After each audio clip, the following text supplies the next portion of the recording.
الرحمن بن صخلي الدوسي صحابة oyo yawangala n'ennabbi emyaka esatu kwena. Ye sahaba akyasinza okulipootinga hadithi ennyingi okuva ku mubaka wa Allah sallallahu alaihi wasallam. Era ku hadithi ze yalipootinga hadithi 5374 ku myaka esatu kwena gye yawangala n'ennabbi. Gwe mu busiraamu wakawangalamu emyaka emeka? Hadithi mmeka z'olina mu mutwe? Hadithi tugenze wala, aya mmeka z'olina mu mutwe? Wezibanga aya z'olina tezenkanankana myaka gyo, yahe rakibu nafsaka, soka weerondoole. Ono Abdurrahman bin Sakhali Dawsi Abi Hurayra agamba nti qala Rasulullah sallallahu alayhi wa sallam, omubaka wa Allah yagamba ma min nabiy, tewaliyo nabbi yenna illa waqad ra'a al-ghanam. Ma min nabiy, bannabbi bonna baali bakozi, bannabbi bonna baali bakozi. Abi Hurayra agamba nti ma min nabiy, omubaka wa Allah munyumize n'amugamba nti yagamba ma min nabiy, taliyo nabbi yenna illa waqad ra'a al-ghanam, okujjako nga yalunda ku mbuzi. Lwaki bazirundanga? Bafunangamu ensimbi, maisha, empangala. Lwaki bazirundanga? Olw'okuba nti baali bayingira mu sisitimu yakuwangalira mu bantu nga Allah subhanahu wa ta'ala alina obbayisaako eyo, bamanye ekizibu ekisolo ekyasinza ottawaanya omwana Adamu y'embuzi. Kati emputtu y'embuzi, wobanga osobola okugumiikiriza emputtu y'embuzi, osobola okugumiikiriza ey'omuntu. Kati Allah subhanahu wa ta'ala abayise eyo, bafunangamu ensimbi, n'ekyokubiri ne bafunamu butyo bagenda okuwangala n'abantu mu society. Era basahaba bamubuuza omubaka wa Allah, eno hadithi yajogerera Madina, tegerekeka. Basahaba abali e Madina bamubuuza nti qaalu wa anta ya Rasulallah, naawe omubaka wa Allah walunda ku mbuzi? Bo tebamanyi mbeera ze ng'akyali Makka. Kyava abagamba nti naam, nti embuzi ezo nazirundanga. Kuntu ar'aaha ala qararit li ahli Makka, nazirundiranga abagagga b'omu Makka nga bamuwa ssente n'afunamu maisha, n'awangala bulungi. Ogwo mulimu gw'abannabbi ridwanullahi alaihim ajmain. Bannabbi, ng'ovudde ku bannabbi, nabbi Daawuda alayhi salatu wassalam kaana yaakulu min amali yadihi. Nabbi Daawuda teyalirangako kintu kyonna okuggyako ng'ali ekiyitidde mu mikono gye, ng'agenda n'akola. Yali muweesi, welda, omuddu ali wano ng'ayokya ebyuma, oyokya enzigi. Omulimu gw'okola gwa bannabbi. Nabbi Daawuda yakikolanga. Bannabbi ab'enjawulo bakolanga emirimu egyababeezangawo. Waliwo eyali omubazzi ng'agenda n'abajja n'afunamu ensimbi, oluggi olufaanaganako ng'olwo, n'agenda n'alubajja n'afunamu ssente. Muddu wa Allah w'ekitiibwa ali wano, omwami oba omukyala, ng'okola ku mirimu egifaanaganako bwe gityo, genda mu maaso n'okkola, kubanga Allah subhanahu wa ta'ala mu mulimu gw'okola mwagenda oyisiza okole ki? Okyuke ove mu mbeera eya wansi odde waggulu. Nze omulimu gwange bwalimu gwe mulimu omukulu, era bagambye obuwalimu bwange mbukolera mu Salamu TV department ya ddaawa mu Charity ne ku Radio Pal.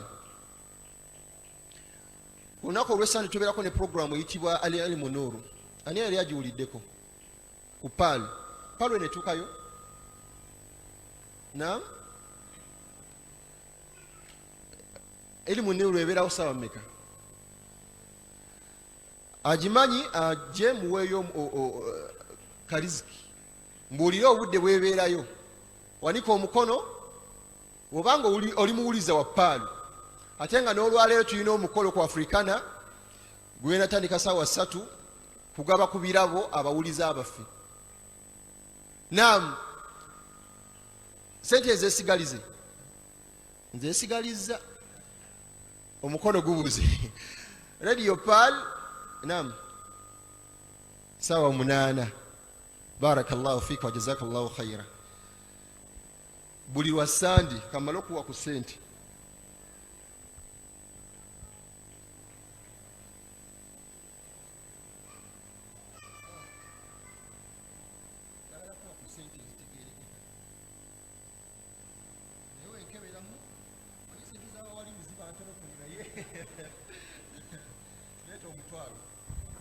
Bayo omutwalo ono muwuliza mulungi. Fikum barakallah. Bagana nga bebitiibwa, obo bonna bukozi wenkolera ewalala ku Nasa Road, nkola ebintu ebifaanaganako weebiti, banners, t-shirt zino, ebyo receipts n'ebifaanaganako weebityo. Lwaki ebyo byonna mbireese? Sandibireese n'emirimu emirala, naye sandibireese yagala balaga omusomo gwe tugenda osoma nti mukulu. Tegerekeka, obusiraamu butukubiriza okukola. Weewale embeera y'okusabiriza abantu. Wallahi tewaliiwo kintu kimalamu mwanadamu kitiibwa nga kusabiriza. Wallahi tewaliiwo kintu kimalamu mwanadamu kitiibwa n'ogenda ew'omwanadamu n'omugamba nti saakumpayo omutwalo olwaleero n'agukuwa.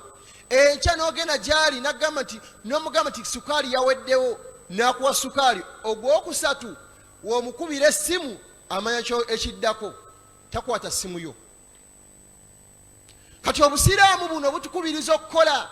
Hadithi omubaka wa Allah sallallahu alaihi wasallam, hadithi al-Qudusi, yagamba Allah subhanahu wa ta'ala, inna anzalna al-mala, Allah ye yassa ssente, engeri y'okkozesa ssente mu nsi. Waliwo ekitabo twakisomako ku university awo mu sharia, yali second year ndowooza, nga kikwatagana ku nsimbi butya we zajja. Naye Allah yagamba nti inna anzalna al-mala, Allah ye yassa ssente li iqami s-sala, zikuyambeko oyimirizeewo s-sala. Buli w'obeeramu n'omutwalo wano mu nsawo, oyimirira mu s-sala n'otebenkera n'osaala s-sala ng'obitegeeza by'osaala. Naye saala ng'enjala ekuluma, toyinaayo ssuubi, funa kyakulya, abeewaka wabalese baayuuya, gwe kennyini ebizibu bikukkako nga bubaka, toyinaayo ssuubi lyonna. Kati Allah subhanahu wa ta'ala kyagamba nti inna anzalna al-mala liqami s-sala, Allah yassa empangala y'essente, okozesa ssente mu nsi zikuyambeko okuyimirizaawo s-sala. Wa itaa'i zaka, n'okukwata mu ezo zakugabiridde okole ki? Oweeyo zaka oba sadaqaati. Tuli ffenna ab'ebitiibwa.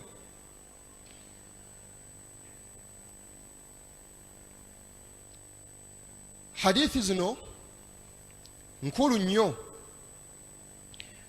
mu bulamu bwaffe, era abawandiika abazze okwejjukanya nsaba mukkirize muziwandiike.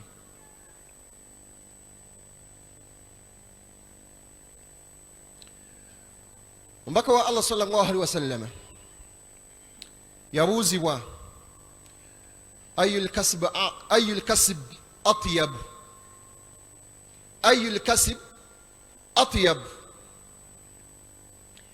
mulimu ki oba kukola kufaanagana kutya okukyasinza okubeera okulungi? Faqala sallallahu alaihi wasallam, omubaka wa Allah kyava agamba nti amalu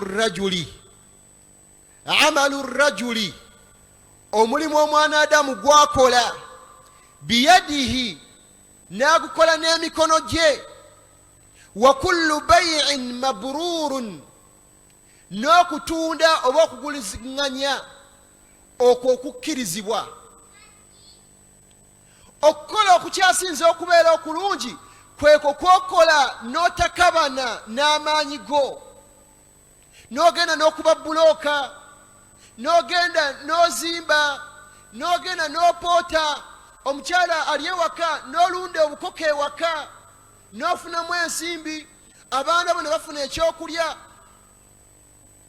abantu bo ne bawangaala mu mpangaala ennungi. Buli woonaagaana okukola muddu wa Allah ow'ekitiibwa, empangaala esobola okubeera mbi mu nsi. Oyagala okusaala, esswala ekwetaagisa shuruutu sihatu swala, olina okubeera mu ngoye nga ndala engoye nnungi. Onaasaalira mu lugoye olirimu ebituli nga tolina nsimbi zigenda ddugula? Onaazimba masijidi efaanaganako bweti? Wallahi tunuulira abaddu abafuna obulungi. Fulaani buli muddu azze n'asoma ono hadithi emu ba aya emu n'agenda n'agikolerako, nannyini kuzimba muzikiti guno afunako empeera. Gwe tolina busobozi buzimba muzikiti gufaanaganako bwe guti. Ezo empeera zikuyiseeko. Sahaba ono Abi Hurayra radhiyallahu anhu, y'omu ku basahaba abaali abaavu mu kaseera nga nabbi akyaliwo. Yagaggawala nga nabbi amaze okukola ki? Okufa. Yasenguka n'ava mu Madiina n'agenda e Yemen, gye yafunira obugagga obuyitirivu. Abi Hurayra yafa mugagga, naye mu kaseera nga nabbi akyaliwo mulamu yali ayiri mu kuyonka buyonsi irimu ng'asoma busomi. Naye Abi Hurayra atunyumiza mu hadithi, dhahaba ahlu duthuri bil ujuri, basahaba bano abaali abaavu ba ahlu suffa. Ahlu suffa, suffa kyali kifo nga kiri mu muzikiti gw'e Madiina, naye abaddu abaasiramukanga n'abaavu nga bava wala mwe baasulanga. Kati abaddu bano abaavu bagenda ne bakomplaining eri omubaka wa Allah sallallahu alaihi wasallam, ne bamugamba nti dhahaba ahlu duthuri bil ujuri, bannanyini sente batumazeeko empeera. Yusalluna kama nusalli, basaala nga bwe tusaala. Wayasumuuna kama nasuumu, ne basiiba nga bwe tusiiba. Naye walakin ekyenkizo kye balina, wayatasaddaquuna bifuduli amwalihim, bakwata mu ebyo Allah byabagabiridde mu maali Allah gy'abawadde ne basaddaaka. Ate ffe tuli baavu, tetulina sente zetugenda kukola ki? Kusaddaaka. Tunuulira wallahi omugagga bingi byakuyitako nabyo. Tetuli bagagga. Tusaba Allah subhanahu wa ta'ala tuwe obugagga obulungi. Ffenna abali wano tusaba Allah tuwe obugagga obulungi. Naye waliwo ibaada, wallahi waliwo ibaada abaana Adamu ze bakola nga gwe nga toyinaamu mulimu, toyinaamu nsimbi zotasobola kukola. Onaazimba omuzikiti ng'oguzimbiza ku malusu. Onaakola umura gy'oteekamu miliyoni 5 kwambuka waggulu. Onaakola hijja olwaleero ng'eri mu miliyoni 22 entandikirwako 22 million ezitandikirwako olwaleero. Toyina miliyoni 22 kukola hijja. Onaawasa nga toyina sente yahi, gw'obadde olya kikomando kyo, wekibuze sente wezibuze n'onywawo amazzi n'ojjulizaawo enniya n'olya nniya nti ndeese nniya nti ndidde ekindaazi, amazzi gano ngaliirako kindaazi. Naye omukyala gw'ogenda okuwasa tagenda kulya kikomando kyo. Olina omulabirira, olina okumuliisa, olina okumwambaza, olina okumujjanjaba. Ebyo byonna byetaagisa ki? Sente. Baddu ba Allah mukitegeera. Sahaba ayitibwa Ka'b bin Ujra. Hadithi eno nkulu nnyo, tugiwandiike. Sahaba ayitibwa Ka'b bin Ujra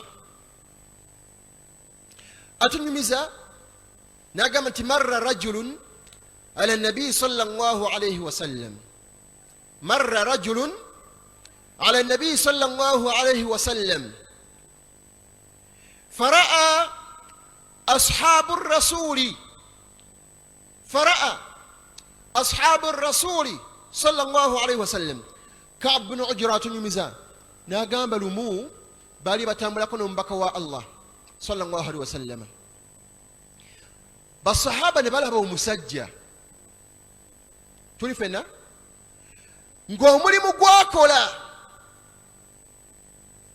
min jaldihi wa nashatihi, omuddu ono omulimu gwe yali akola gwali gw'amaanyi, ng'abonaabona nnyo, ng'ataddemu amaanyi mayitirivu.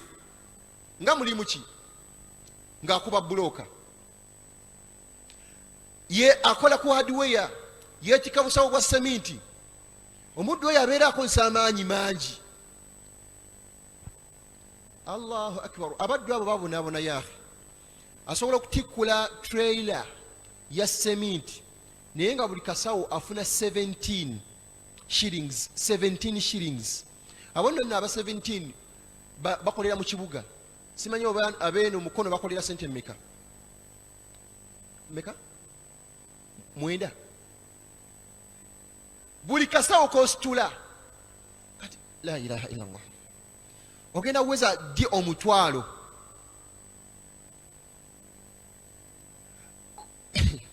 Abaddu babonaabona. Saba Allah subhanahu wa ta'ala tugondeze empangala mu nsi, tubeere nga tukola kitono nga tufuna nnyo, tuleme kubeera nga tukola nnyo nga tufuna kitono. Basahaba bayita ku musajja ono nga balina ennabbi sallallahu alaihi wasallama, ng'omulimu gwakola gw'amaanyi, yeetikka bisawo mu katale, akuba ayokya manda, ali mu nnimiro alima okuva ku makya paka lw'eggulo. Mulimu ki gwe tulina ogw'amaanyi abaddu gwe bakola? Mupakubyeku, tetuli mu jjuma. Okuba bulooka, kupoota, tegerekeka, okwokya amanda, emirimu egifanaganako bwe kityo, ng'omuddu akozesa amaanyi mayitirivu. Basahaba ne bagamba, iha law kana hadha fi sabilillah, kale senga okubonaabona kwonna kwabonaabona ali mu kkubo lya Allah, amaanyi ago gonna gaateekamu, kale senga agateeka mu jihaadi. Muwulira omubaka wa Allah sallallahu alaihi wasallam kyava batunuulira bw'ati, n'abagamba ebigambo bino bisatu. Oyo yenna afuluma ewakaawe, nsaba obeere ng'obitwala. Nabbi sallallahu alaihi wasallam yagamba nti man kharaja idha kana kharaja, omuddu yenna kasita afuluma ewakaawe, yas'a, agenda akolerere, ala waladihi sighara, akolerere abaana b'abato. Ng'ekikujja ewaka, oyina abaana boolesa ewaka, oyagala ogenda obakolerere, olwaleero bali mu holiday, onoonya nsimbi ezigenda obbaliisa, onoonya ssente zigenda obbambaza. Abaami olwaleero mwasuulawo obuvunaanyizibwa, temukyayagala kuliisa abaana bammwe n'abakyala bammwe. Abakyala ne bava ewaka, n'abanooba ne bagenda mu kyeye Saudi Arabia. Olwaleero waliwo gwe mbadde ngenda okunoona ku kisaawe Entebbe, naye namusazizaamu lwa darusu eno, naye omwami yamuzaalamu n'amusuulawo. Nangamba wallahi Seeka Bakari, tewali kye ngenda kukola wano Uganda, yali atunga kyalaani. Nangamba naye kaŋŋende e Saudi. Man kharaja yasa ala waladihi sighara, oyo yenna afuluma ewaka agenda akolera abaana b'abato.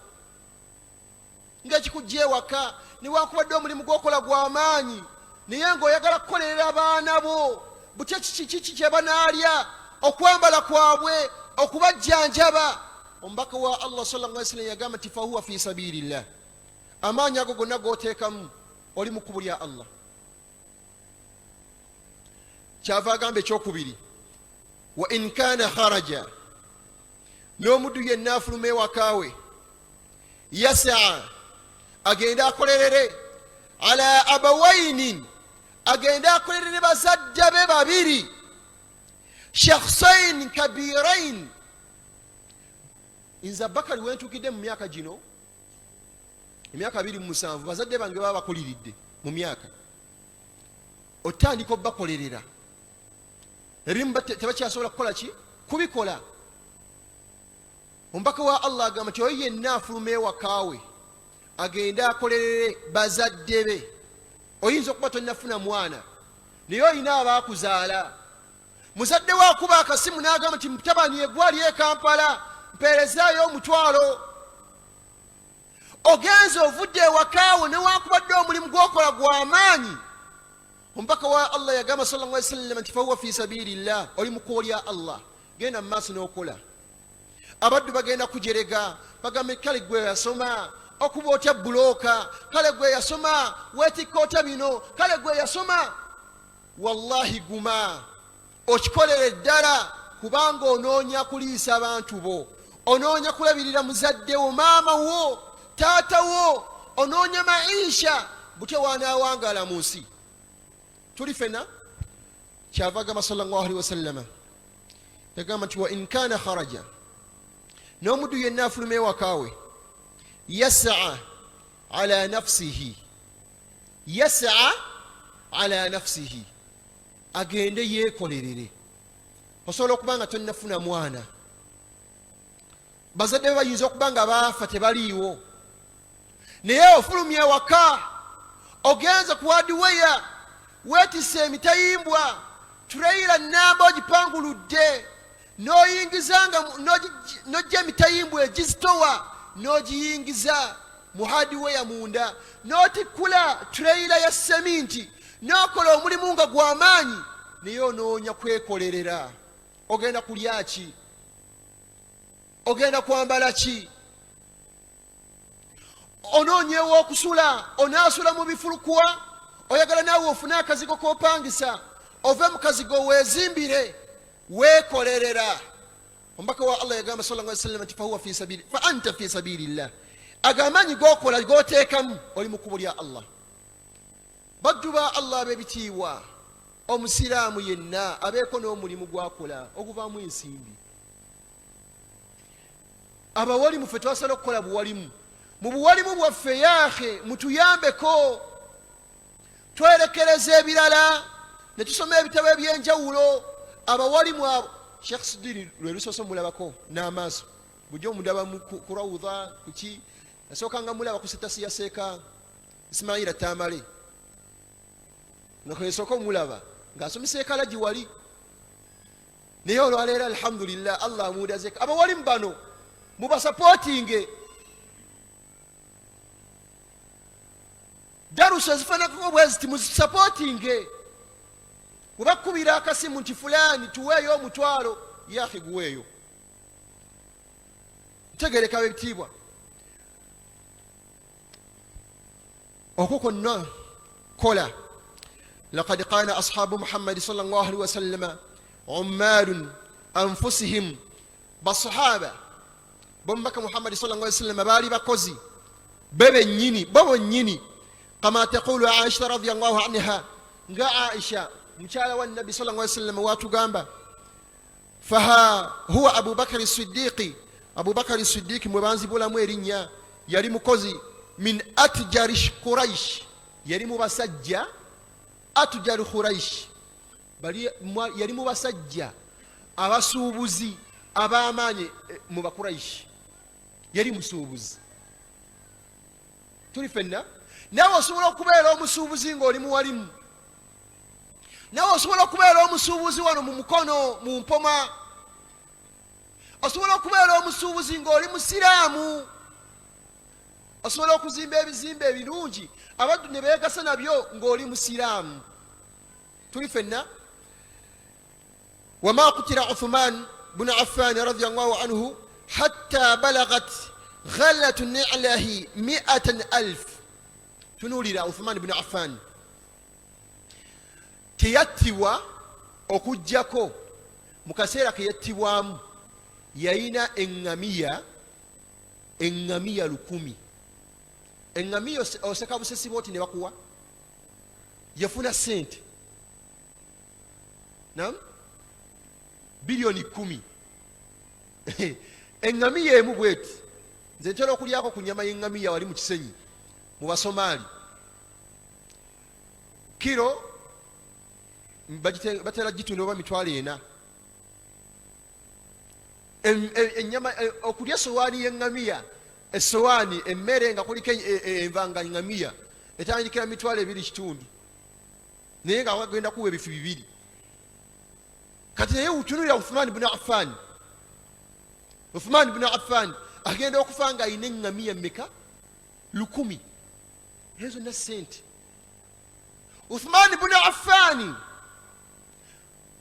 omubaka wa Allah sallallahu alaihi wasallama lumu bali bagenda mu lutalo, omubaka wa Allah nga atudde bwati, ng'olutalo lwe bagenda mu lwetaagisa okulufandinga. Uthman ibn Affan n'agenda ewaka n'aleeta ensimbi empitirivu n'ajja n'aziyiwa wano ku kanzu y'omubaka wa Allah sallallahu alaihi wasallama. Nabbi n'atunuulira ensimbi Uthman ze yali aleese, n'amutunuuliza bw'ati amaaso, n'atunuulira sente n'amutunuuliza amaaso, n'amugamba tewali kintu kigenda kuddamu kukosa ku sente zino zonna z'owaddeyo. Nabbi Muhammad sallallahu alaihi wasallama omuzikiti gw'e Madiina, ani yali agenzeko e Madiina? Ani ali wano yali agenzeko e Madiina? Sawashi Allah subhanahu wa ta'ala tutwaleyo omuzikiti gw'e Madiina gwonna eryo ttaka lya Nabbi Muhammad sallallahu alaihi wasallam yaligula ne sente ze. Nabbi Muhammad yaligula ne sente ze ettaka lyonna eririko omuzikiti gw'e Madiina. Tuli fenna ebyo byonna kitulaga ibaada nnyingi z'ogenda okukola ng'oli mukozi, ng'olina omulimu gw'okola ki, gw'ojjamu ensimbi.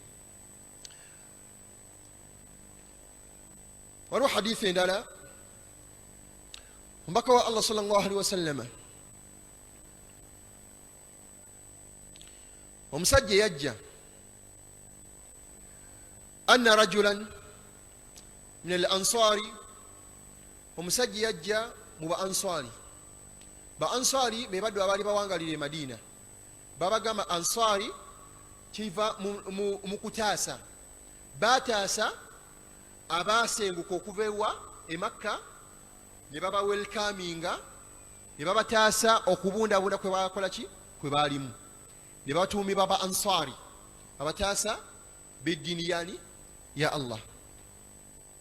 Anna rajulan min al-ansari, omu ku basajja eyali ava e Madiina mu ba ansari, ata nabi sallallahu alaihi wasallama, yajja eri omubaka wa Allah sallallahu alaihi wasallama, faqala, kyava mugamba amma fi, yali amusaba, omuddu ne yajja eri omubaka wa Allah n'amugamba nti nabbi olinayo omutwalo ogumpe, olinayo ak'okulya, ekyemisana kyange kiri mu nsawo yo, wallahi seeka nekutunulira bwenti ndabira ddala namazeemu dda, era enjala ewonye n'okuwona. Abaddu balina zilayini ze bayitiramu ng'ayagala okugyamu akasente. Allahu akbar. Asobola okuwaana n'agamba nti yegwe greda, yegwe ATM mashini, yegwe ki, n'akusuuta n'akuteeka mu ddaala eri awaggulu, ogenda ofundikiranga ayina kaayisaawo. Kati omuddu ono mu ansari yajja eri omubaka wa Allah sallallahu alaihi wasallam n'amugamba nti wange omubaka wa Allah, wallahi baako kompaayo, ekyemisana kyange kiri mu nsawo yo. Omubaka wa Allah sallallahu alaihi wasallam n'amutunuulira bw'ati, n'amubuuza hadithi eno tugiwulize bulungi. Kyava amubuuza, amma fi baitika shay'un, mu nnyumba yo olinayo koolinayo? Hadithi eyo nawadde ngiwandiise ne wano, naye lwakuba nawadde mpandiise ebintu bingi waluka kaŋŋende kwano akali summarized. Yamubuuza nti amma fi baitika shay'an, mu nnyumba yo olinayo koolinayo? Omuddu azze ng'amusaba, nabbi teyamuwa, wabula yamubuuza nti ewakaayo ki ky'olinayo? Kyava mugamba nti bala naam, nina kininayo, hirisu nalbasu ba'dun, nayo ekyambalo eddiba oba ngabo tujambala omulundi ogumu ne tugikozesa n'emirimu emirala. Ninayo olugoye, oba hilsu kibeera kiringa kikabuuti, okyebikka mu mbeera ya mpewo, kikozesa mu mpewo, kibanga blanketi, tegerekeka. Ninayo ekyambalo ekyo, oluusi nkya ekikunta tukiyinza kiyita kikunta nkyebikka mu mbeera nga ya butiti n'enkyambala n'emirimu emirala. N'amugamba n'ekirala wa Ka'bun naye n'ekyombo nashrabu fihi alma kikozesa nga nkola ki nga nywa amazzi. Ayina ebintu bibiri mu nnyumba, ayinayo ki, ayinayo kikabuuti n'ekyombo. Omubaka wa Allah sallallahu alaihi wasallam kyava amugamba nti itini bihima, genda obindeetere. Nabbi n'abimutuma. Oluvannyuma lw'okubireeta faqala sallallahu alaihi wasallam fa akhadhahuma, nabbi kyava abikwata bw'ati mu muzikiti, yali mu muzikiti n'abikwata bw'ati. Kyava abuuza basahaba bali mu muzikiti n'agamba nti man yashtari hadhain, ani angulako ebintu bino bibiri. Man yashtari hadhain, ani angulako ebintu bino bibiri. Faqala rajulun, omu ku basajja abali mu muzikiti kyava agamba nti ana akhidhuhuma bidirham, nze omubaka wa Allah ngenda bikugulako dirham emu, kale tugambe mutwalo, ngenda bikugulako mutwalo gumu. Omubaka wa Allah sallallahu alaihi wasallam kyava agamba nti man yazid ala dirham, ani ayongerako ku dirham. Awo wetujja okugula okuyitibwa auction, okugula kwa auction oba mu Luwarabu kuyitibwa silaa. Kusomebwako mu Thani Thanawi senior 5 ey'Oluwarabu, ne mwongera ne mutaggulula ku university mwaka gwa kusatu. Abali mu sharia, abasoma sharia, okugulangana okwo bakutaggulula ddala, kukkirizibwa mu Busiraamu. Oli najja n'agamba nti akacupa k'amazzi kano nkatunda 1,000. Ani aleeta 1,000? Oli n'agamba nti nze nkagula. Omulala n'agamba nti nze nyina kagula 2,000. Omulala 5,000. Okugulangana okwo kukkirizibwa mu Busiraamu. Kati omubaka wa Allah kwe yali alaga basahaba mu muzikiti nti man yazid ala dirham, ani ayongerako, ono apa mutwalo naye njagala ayongerako mmeka? Dirhamu 2, mitwalo 2 oba mitwalo 3. Tuli fenna? Sahaba omu kyava n'agamba nti ana akhidhuhuma bidirhamain, nze omubaka wa Allah ngenda kugulako dirhamu 2, tugambe mitwalo 2. Fa'atahuma iyahu, omuddu ono n'akwata sente n'aziwa omubaka wa Allah. Nabbi n'azikwata n'agamba nti aliwo abadde asaba. Omuddu najja, nabbi n'akwata sente n'azimuwa. Oluvannyuma lw'okuzimuwa kyava amugamba ebigambo bino. Yamugamba nti ishtar bi ahdahuma ta'aman, omutwalo gumugenda okugulemu emmere, okulisa abantu bo, emmere eyo girisa abantu bo. Ezisigaddewo genda mu katale, washtari alfa'sa, ogenda ogula embazzi. Omutwalo ogumu yamugamba genda ogulemu emmere, ogitwale ogirisa abantu bo, abantu bafune ekyokulya. Omutwalo guno ogwokubiri ye kapitawo, genda mu katale ogule embazzi. Yamugamba, yamurekomendinga n'amugamba nti la uridu an araka fil madina, seetaaga kuddamu kulaba mu kibuga Madiina oba mu kibuga kyonna okujjako nga wayiseewo ennaku 15. Sahaba ku ssente ezo n'adduka n'ava mu kibuga n'agenda mu kyalo n'atyaba enku ku mbazi gye yali aguze, nabbi gye yamuguliza, n'agenda n'atyaba enku ng'azitwala mu ka trading center akali okumpi. Oluvannyuma yakomawo nga wayiseewo ennaku 15, yakomawo ne dirhamu 15. Yalina dirhamu mmeka? Mu byobugagga bye byava mu dirhamu mmeka? 2. Mu dirhamu 2 Allah subhanahu wa ta'ala n'amukubisizaamu nafuna mumeka 15 ate nga n'abantu be bafunye ekyokulya mu bbanga eryo. Muganda ngo oshiiwa oli muvubuka oli wano ogamba toyina mulimu, muwafuna akasente wagenda n'ogula kiwuufa n'okiteeka ewaka wakigula $5,000. $5,000 nyingi. Kale tugambe zino wuufa ze ziri loko za $12,000, wuufa ze ziri loko eza abantu ba bulijjo. Wagigula $12,000. Okaaba obwavu toyina mulimu. Sahaba ono nabbi yamubuuza kikyoyina ewaka, n'amugamba nti ninaki, tugendere wamu. Yamugamba nti ayinaki, ayina kikabuuti neki n'ekyombo, oyina kiwuufa ne TV ne smartphone maaso 3 milioni 5. Bano abalina za iPhone maaso 3 milioni 5. Akutte umura namba mu ngalo ze.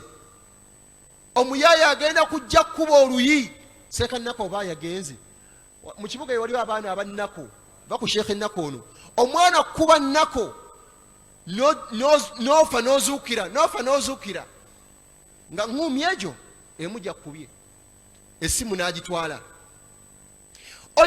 Oyina capital olwaleero, oyina capital, oyina kiwuufa wakigula $5,000. Genda okitunde ofunemu akadaala ku kyalo aka chapati, otandika okusiika chapati ofunemu entandikwa. Omubaka wa Allah sallallahu alaihi wasallam kyagamba sahaba ono, yamugamba nti la uridu an araka fil madina, seetaaga kuddamu kukulaba mu kibuga Madina. Waliwo omuddu nga teweetaaga kubeera mu kibuga. Simanyi oba njogedde bubi. Empangaalayo nga wallahi takusobozesa kubeera mu tawuni, nga tojja kusobola kuwangalira mu mukono tawuni. Olina kuwangalira eno mu Mpoma, mu Kiswera, Kaguni kyakali wane mabega, Kabembe, nga expenditure yawo ali mu mukono tojja gisobola. Nabbi kyagamba sahaba tiseetaaga kukulaba mu kibuga okujjako nga wayisawo ennaku mmeka 15, kubanga mu nnaku 15 ezo ojja kuba okoze otya, ofunye entandikwa. Naye weesiba mu kibuga osula bubi, olya bubi, empangala yeeyo togisobola, ne weesiba ewaatu wootasobola.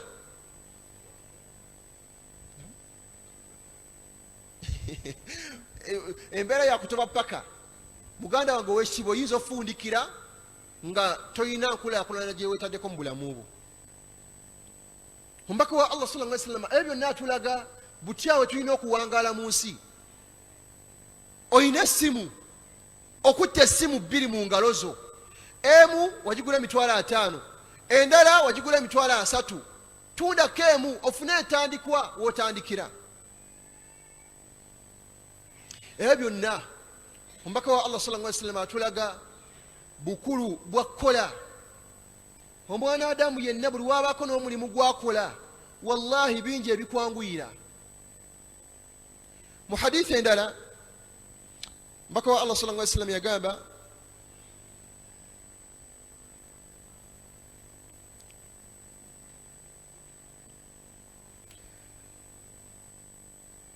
omubaka wa Allah sallallahu alaihi wasallam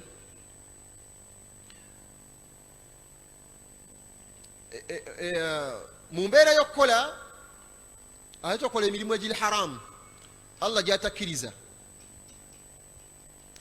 Tokola mb'oyagala kulongoosa, tokola mirimu Allah gye yagaana. Nabbi yagamba sallallahu alaihi wasallama, man ya'khudhu maalan min ma'thamin. Hadith eno enyigamu. Nabbi yagamba nti man ya'khudha maalan min ma'thamin, omuntu yenna afuna ssente nga ssente tazifunye mu makubo matuufu, nga ssente oziryazaamaanyiza buli azaamaanya, ogenze n'okuba betting. Sheikh Bukhari lwakuba yagenze ekiro, Sheikh Bukhari lumu, Hamza Bukhari lumu tulina we twali, twali twagala sente za muzikiti kusonda sente za muzikiti. Yali alina omuzindaalo, omuddu seeka we yasomesa nekimukwatako nnyo nga talinaamu sente, n'akanyuga akapapula ka betting kwaliko emitwalo 15 nga yagikubye mu betting, n'akasuula mu maaso mwe mweyiye oba mugenda ne muzijjamu abamanyi. Kati sente ezo obeera tozifunye mu makubo matuufu, newe ozimbamu omuzikiti tezikugasa. Tuli fenna sente ezo zize mu mamafiina mu lubaale tezikugasa. Nabbi yagamba mu hadithi eno nti man ya'khudha maalan min ma'thamin, omuntu yenna afuna sente ng'azifunye mu makubo agatali matuufu, n'akolamu bino wammanga fawasala bihi rahmahu, n'ayunga oluganda. Okuyunga oluganda si mulimu mulungi? Okulabirira abantu babewaka, okulabira muzaddewo, okulabira abaana bo, baganda bo baavu n'obalabirira, ogwo mulimu mulungi. Naye sente asulu yazo ozifunye mu mbeera si ntuufu. Wafunye omuddu wa booda nga mpya n'agigula n'omukuba akatayimbwa n'ogitwala ne sente ezo n'ozikola tya, n'otunda sente n'olaba nga oyagala kulongoosa ne bagamba mu muzikiti n'osaddakayo omutwalo, n'ogula ne kulaani n'ogitwala mu muzikiti, naye nga sente wazifunyewa mu makubo si matuufu. Au tasaddaqa, oba n'osaddaka, ogwo nagwo mulimu mulungi. Oba n'okolamu omulimu ogw'enjawulo gwonna. Nabbi sallallahu alaihi wasallam yagamba omulimu ogwo gw'okozeemu ne sente, yagamba sallallahu alaihi wasallam nti jumia dhalika kulluhu jamia, Allah sente ezo zonna agenda zikuŋŋaanya naawe kennyini, thumma qudhifa bihi fi jahannam, oluvannyuma Allah akusuule nazo omuliro guyitibwa jahannam. W'oba okola, obusiraamu butukubiriza okukola, naye kola emirimu emirungi, egyo Allah jakkiriza. Obusiraamu butukkiriza okukola, naye tomalaga kuŋŋaanya sente min kulli fajjin amiqi, buli nsonda yansi n'ogenda n'okuŋŋaanya mu mbeera etali ntuufu. Obusiraamu bugamba genda okole sente ntuufu. Olwaleero baganda baffe abamu, some of our friends, some of our daughters, some of our abaddu abamu ab'enjawulo, wallahi osanga nga sente bazifuna mu makubo agatali matuufu, n'agenda n'ayiwawo omubiri. Nga naawe maama, taata, omuzadde okimanyi nti omwana wo sente tazijja mu makubo matuufu. N'olaba omwana ow'obuwala nga ye alina ekisa kiyitirivu, buli amugamba kamuyiirawo omubiri, buli amugamba kamuyiirawo omubiri, mwajja sente omwo n'aleetera omuzadde n'olya. Nga naawe omuzadde okimanyi sente ezo z'ofuna teziri mu makubo matuufu, era ne woozikolamu birungi bifaanagana bitya tezikugasa. Waliwo omuddu era ewanga lya mu Amerika eyo, yali muyaga, Pablo Escobar. Okutunda enjaga si mulimu mutuufu mu busiraamu. Enjaga ma yuamiru al-aql, ekintu kyonna nga kikyankalanya obwongo bw'omuntu, obusiraamu bukigaana. Enjaga mu kibuga eyo abaddu batunda akacaayi k'enjaaye, nze ku nnasa gye nkolera eyo abaddu babutunda, oba ekikopo nga ebyo bye bawadde, oba kiba kya mutwalo, naye ogenda abaddu ababinywa agenda okimaliza nga tali yekka, ng'era olina muviira buviizi. Kati oyinza okuba nga sente ozifuna mu makubo ago, kutunda njaaye, kutunda sigala, kutunda bano ensi gye balyako amakoola, ensi bagiryako makoola, baani bakimenke bakiyita atya, bagayita batya ebyo bye balya, amayirungi. Otunda mwenge, oli musiraamu naye ng'otunda mwenge oli musiraamu abasiraamu bangi mu buduuka bwabwe bateekamu buvodika olw'okuba nti bwe butambula obungi mbuseeka nze sigunya wabula nfunamu ssente mu shariya tulina qaida egamba idha harrama allahu shay'an allah wa hadithi na namba nti allah wagaana ekintu nakifuula nga kiri haramu harrama thamanuhu ne sente ezikivaamu allah azifuula nga ziri haramu allah weyagaana banu israil okulya amasavu jammaluha bagakyusakyusa thumma baauha oluvanyuma ne bagatunda fa akalu thamanaha ne balya sente zibajja mu masavu allah subhanahu wa ta'ala n'abazikiriza mudduwa allah wekitiibwa twali tugenzeeko mu busita emusita woyitira n'ogenda emayuge sikyo waliwo ekikuba ekigenda emayuge twali tugenzeeko mayuge mu darusu mukomawo magalibi etusangawo emusita mu katawuni wayiseeko ku myaka nali nakamaliriza okutuula thalitha thanawi ndowooza yali 219 tusaala magalibi tumaliriza okusaala akaana kajja kato ne kagamba baaba nga kagamba imaamu ye taata waako baaba embiidi ekutudde embizi ekosoze etya ekutudde wallahi alazim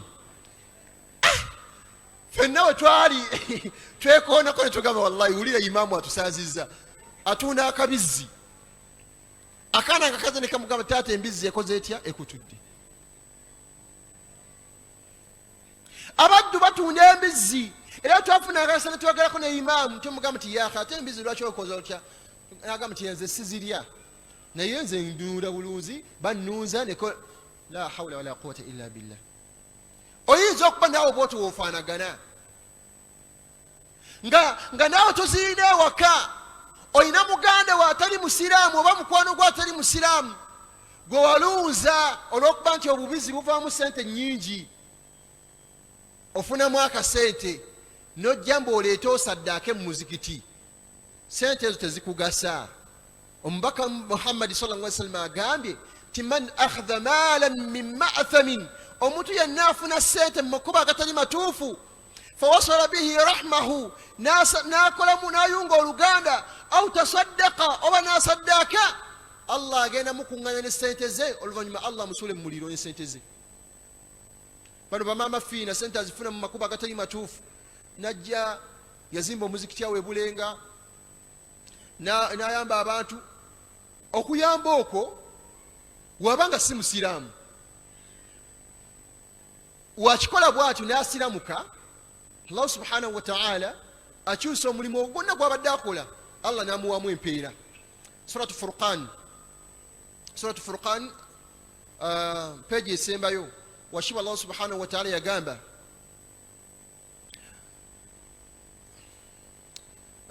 yudha'if lahu al'adhab nidda ngovudde ku aya yudha'if lahu al'adhab la hawla wala quwwata illa billah yubaddilu Allahu sayyi'atihi hasanat omuddu abadde akola emirimu emikyamu n'ofaayo n'olongoosa newankubadde sente obadde ozifuna mu mbeera etali ntuufu washiba allah subhanahu wa ta'ala akukyusizaamu peegi esembayo ku suratu furqan illa man taaba wa amana wa amila amalan saliha fa ulaika yubaddilu Allahu sayyi'atihim hasanat omuddu eyeenenya obadde otunda omwenge sente zo zijja mu makuba agatali matuufu obadde otunda mbizzi obadde okuba betingi obadde olyazaamaanya oliisa abasiraamu enkaafu abaddu abamu babbe embuzi ezo zemusiba ku kkuba ezo n'osiba akabuzi ku kkuba mukalire omuddo gw'okukuba guba mugimu oli ajja n'emmotoka n'asala omuguba n'akayingiza mu mmotoka ne bakatwala ne bakasalira mu kkubo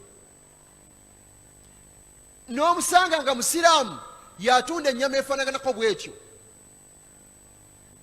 nosanga abaddu batunda bisoseji ku kkubo naye nga bisoseji babijja muki mu nnyama etakkirizibwa kuliibwa musiraamu nga agitunda musiraamu ayambadde enkoofiira ayambadde ekkanzu naye nga wallahi amanyi asulu yaabyo.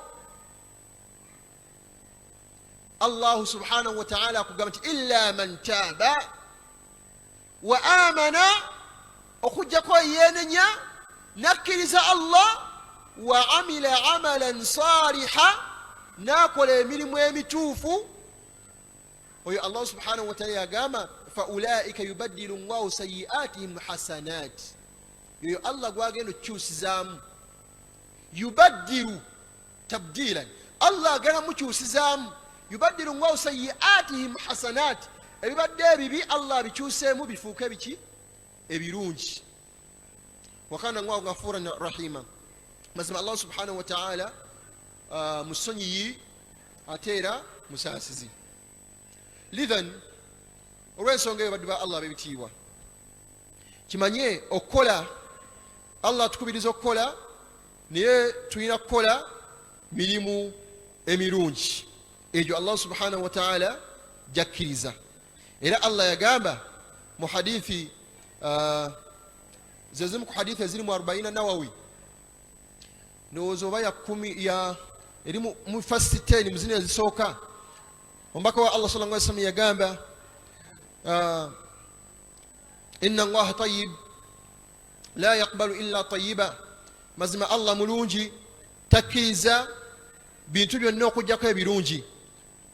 Thumma dhukira ar-rajul ash'atha aghbara yamuddu yadayhi ila as-samaa ya rabbi ya rabbi wa mat'amuhu haram wa mashrabuhu haram wa malbisuhu haram fa anna yustajabu lidhalik. Okukola batu ba Allah bebitiibwa mukimanye, buli wobanga olina omulimu gwokola naye nga ogukola nga Allah takukkiriza, nga sente ozifuna mu makubo agatali matuufu, nedduwaazo Allah asobola obutazaanukula.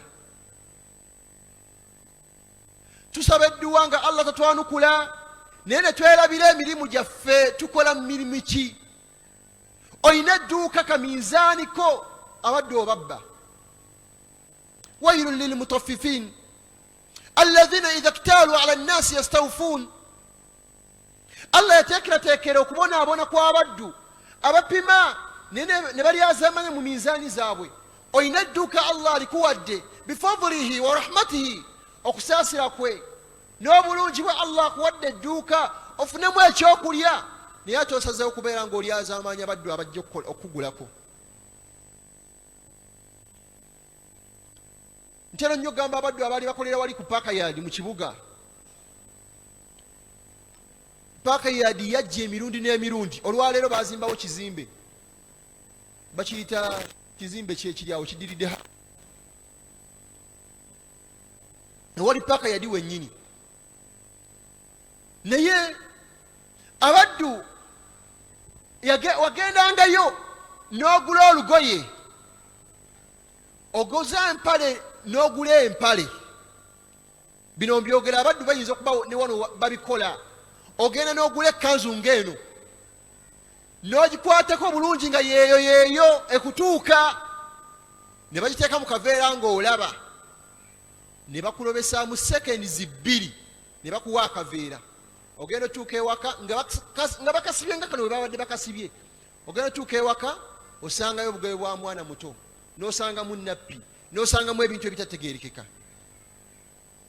Nawe omusiraamu oyinza okuba nga ye bizinesi yemu gy'okola, mwofune ensimbi mwogaggawalidde. Obusiraamu Allah subhanahu wa ta'ala ebitabikkiriza. N'okwata ewali damage ku kanzu gy'otunda oba ku lugoye lw'otunda, n'okwata bw'oti n'onywezaawo n'omulaga, tolaba nti kano kagenda kunyumira. Fulani n'akwata emitwalo 3 n'agikuwa, ng'aguze empale alowooza agenda gikozesa bulungi, agenda mugasa, n'atuuka ewaka nga wallahi wabadde okutta ogutuli weewati we guli. Omuddu okunakuwala okwo kwonna kwagenda onakuwala, gw'ogagga wadde ofunye ssente ogenze, naye omuddu gw'oguzizza. sente tozijja mu makuba Allah subhanahu wa ta'ala gatakola ki gatakkiriza.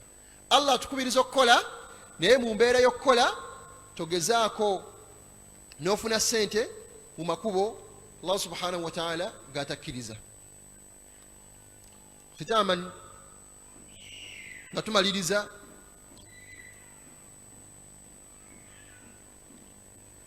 hadithi eno naye tugitwale ze zimu ku mirimu omuddu akoze afuna sente ku mirimu gyakola. Imam Kasozi abadde wane natulaga nti ye mulimi, tuli fenna kujimu ku mirimu gyakola mulimi.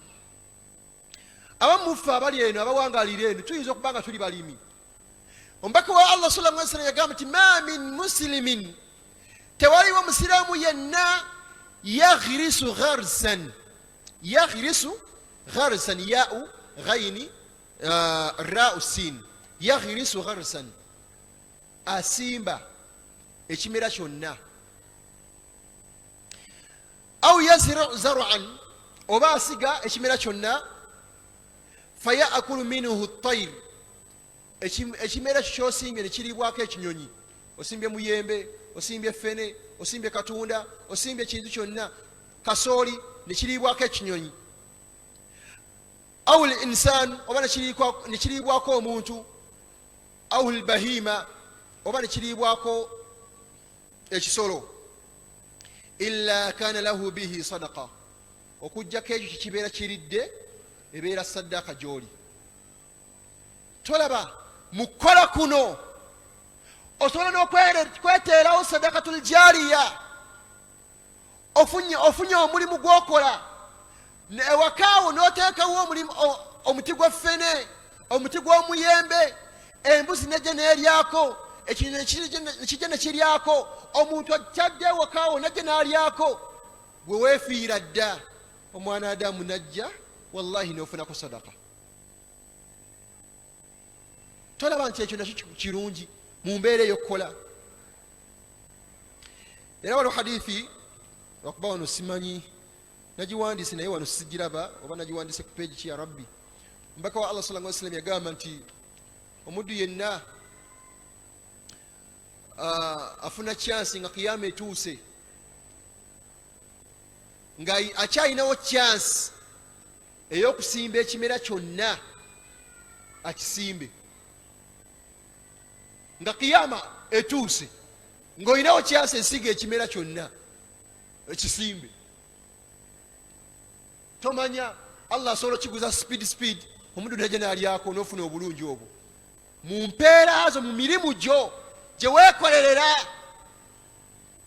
ogwo mulimu okufunamu empeera ate okufunamu ne maisha n'empangalo yo ku nsi. Saba Allah subhanahu wa ta'ala atuwe omugaso, atuwe okubeera nga tukola emirimu egy'enjawulo, oba oliawo gye tujjamu ensimbi ezitubeezaawo. Tusembeyo hadithi zino bbiri oba oliawo olw'obufunda bw'obudde.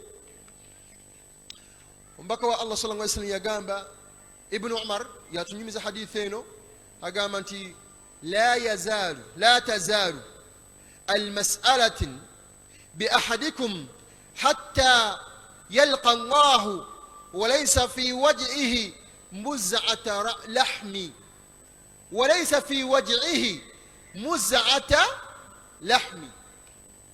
Omwana Adamu atakola ng'asabiriza busabiriza, la tazalu almas'ala, omwana Adamu tayinza kuggwawo nga buli kaseera asabiriza bi ahadikum, nga buli kaseera omulimu gwakola gwakusabiriza, hatta yalqa Allah, paka wagenda osisinkana Allah, wanasinkana Allah nafa yawma alqiyama, walaysa fi wajhihi muz'ata lahmi, nga mu feesi ye temulimu nnyama. Ku kabonero kwe tugenda olabirako omwana Adamu yali asabiriza ku nsi, nga ye yali takola, ng'asanga abawalimu n'agamba nti mpaayo omutwalo, ekyemisana kyange kiri mu nsawo yo, ng'aganye okukola, alina obusobozi obukola. Wallahi ajibu, kyewuunyisa. Osanga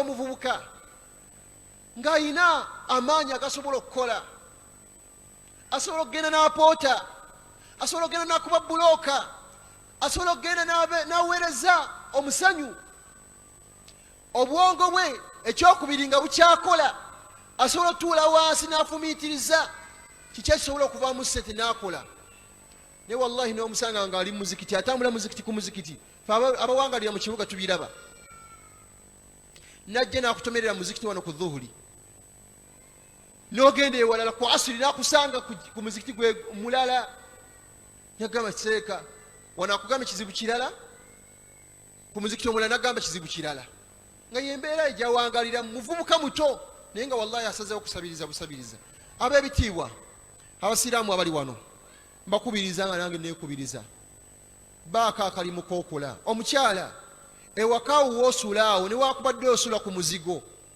osobola oteekawo obunyanya mu bimuli abaddu ne bajja ne bakugulako ate naawe n'okola ki n'ojjako ennyaanya z'ogenda okulyako bawo aba alina obusobozi obukuteerawo ekyalaani ewaka mugamba akuteerewo ekyalaani obeeko akasente k'oyingiza wabanga bawo alina obusobozi obukuteerawo enkoko olunde ewaka enkoko oziggyemu ekyokulya n'abantu bwekikole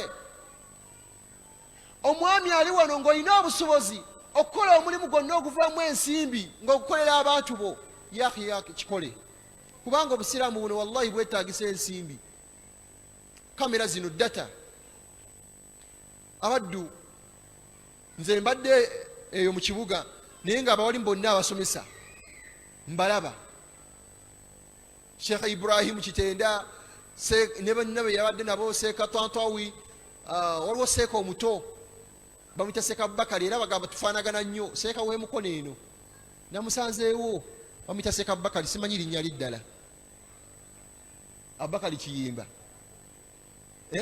oyo naye alhamdulillah namulabyeko naye nga omulabira wano eno basomesa n'abawalimu abalala bayitirivu bagambye dato agula ebintu bino oseka busesi data ebintu ne bigenda byetaagisa data essimu ezibikwate ebitaala bino nze ndi mu media naye ebitaala ebyo bya bbeeyi n'ebifaanagako weebityo kale byonna obusiraamu bwaffe bwonna bwetaagisa ensimbi ez'okukola ki ez'okuwangala mu nsi sawashi wallahu subhanahu wa ta'ala atuwe obulungi omubaka wa Allah yagamba hadithi gye tugenda okusembyayo ya Abdurrahman ibn Auf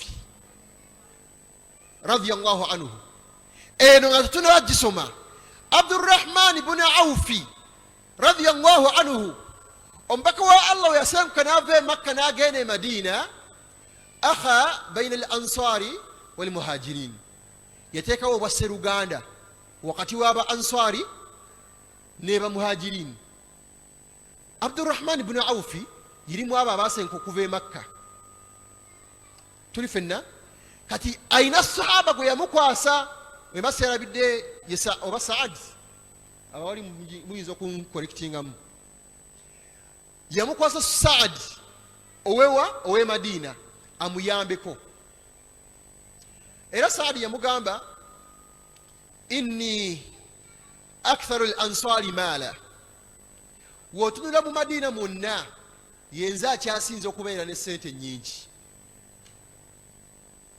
kyava mugamba nti owange Abdurrahman aqsimu malan emaali yange ngenda gikubisaamu bibiri ngenda gidividingamu 2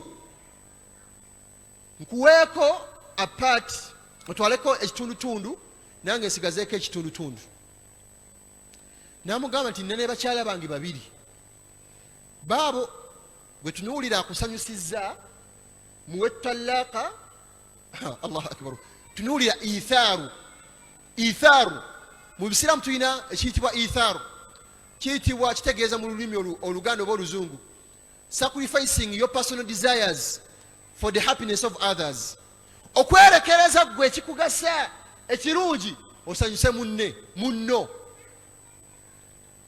Saad yerekereza nga yagala okuyingiza essanyu mu mutima gwa munne namugamba ngenda dividingamu ebyobugagga byange bibiri jjukira yakyasinza okubeera omugagga mu Madina gwanki kitegeeza Sudiru gamba vakuseka Sudiru ngamba Sudiru Pareria yase bebankubasinga sente mu Kampala n'agamba nti sente zange ngenda dividingamu 2 otwaleko hafu nange hafu.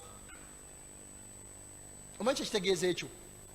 N'ekyokubiri nti bakyala bange babiri genda tunulako akusanyusa gwolaba n'akusanyusa muwe talaka gw'omutwale.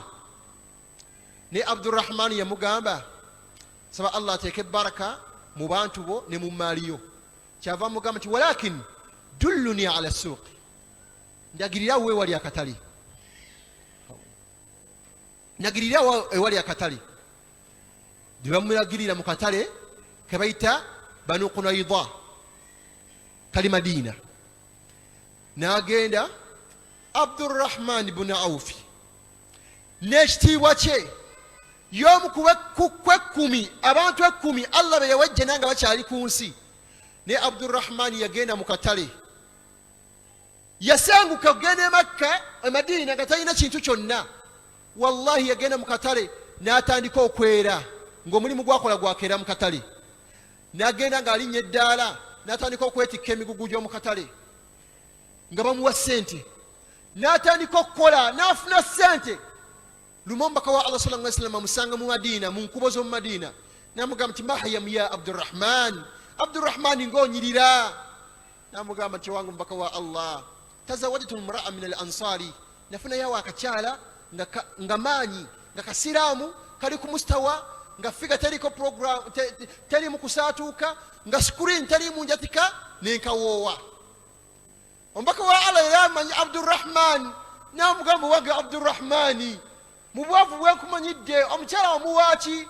N'amugamba nti namuwa zaabu ge mahali. Omubaka wa Allah kyava amugamba nti awulimu wala ubishati, kolayo akakolo niwakubadde osazeeyo embuzi emu. Naye tunuulira Abdurrahman gye yatandikira. Yali mwavu mu kusenguka okuva e Makka. E Makka ebyobugagga byonna baabireka eri, naye atuuka e Madina nga mwavu, n'atandikira mu katale ne yeetikka emigugu. Gw'omusiraamu oli wano omuvuuka myaka 25 oli mwavu, akatale kali kumpi, osobola okugenda ne weetikka emigugu n'otandikira okwo n'otandika okugaggawala. Naye ogamba nti abandaba batya, banandaba batya, banandaba batya nga neetikka emigugu, banandaba batya nga nyobola kasasiro, banandaba batya nga nkola kino newekiti. Gwasinga Abdurrahman ekitiibwa. Abdurrahman agenda, Nabbi Muhammad sallallahu alaihi wasallam agenda okufa, yagamba bakyala be bonna nti oyo yenna yeetaaga obuyambi nga bwa ssente oluvannyuma lw'okufa kwange, togenda nga wa muntu mulala yenna, genda wa Abdurrahman ibn Auf. Naye tunuulira gy'atandikidde, kwera mu katale, kwetikka migugu, kusomba kasasiro. Allah n'amuwa ssente. Abdurrahman muganda wange w'ekitiibwa, yegwe Fatima, yegwe Sulaiman, Abubakari, baakakali mu kwokola konna kasita kabanga Allah akakkiriza.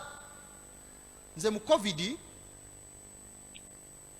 covid nali nkola ku TV eyitibwa TV Bunyolo eri awo Kamwokya, ng'ovudde ewali tagi oba Record TV maaso kaawo.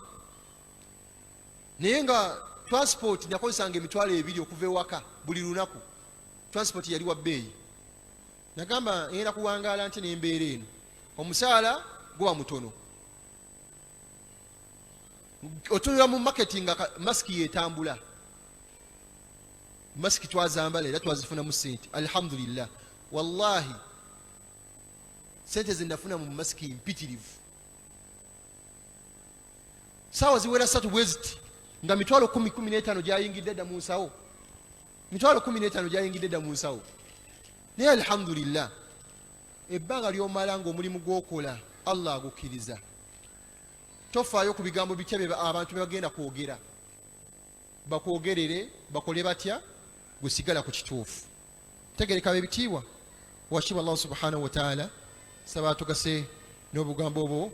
Omubaka wa Allah yagamba nti al-yadul ulya khayrun min yadi sufula, omukono gwa waggulu ogugaba khayrun min yadi sufula, mwe mulungi okusinga guno ogwoki ogwa wansi ogusabiriza. Ogugaba gubeera waggulu, ogusabiriza gubeera watya wansi. سبحانك اللهم وبحمدك نشهد لا إله إلا أنت نستغفرك ونتوب إليك والسلام عليكم ورحمة الله وبركاته. وعليكم